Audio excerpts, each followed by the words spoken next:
Hello, and welcome to Short PAN Tutorials. This is the public key infrastructure and certificates on PAN OS. The public key infrastructure is comprised of at least 3 certificates. These are used to authenticate secure HTTP pages on a network. At the head of the keychain is the root CA. This certificate is the most important of the certificates and is self-signed.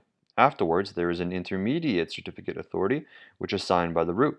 In a keychain, there has to be at least one, but there can be more. And the final certificate is the server certificate. This is the certificate that you are greeted with when you visit an HTTPS page. It is signed by the intermediate CA. To create certificates, go to Devices, Certificates, and click Generate.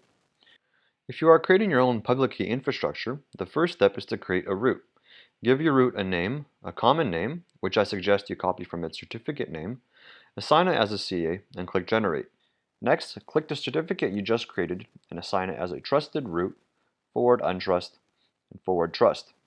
The steps are similar for the intermediate, but you'll want to have it signed by the root in the Sign By section. The final step is to create the server certificate. Give it a name and have it signed by the intermediate. Palo Alto suggests you put the IP or fully qualified domain name of the server in the common name, but you don't necessarily have to.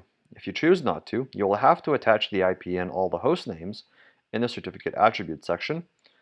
Otherwise, the server certificate will be invalid when you visit the web page. If you are importing a certificate into your firewall, click Import, name it, and choose the file. If you are also importing its private key, select Import Private Key, choose the private key file, and enter its passphrase. Thank you for watching short Palo Alto network tutorials. Feel free to like the video, subscribe to our channel, and check out our business website linked down below.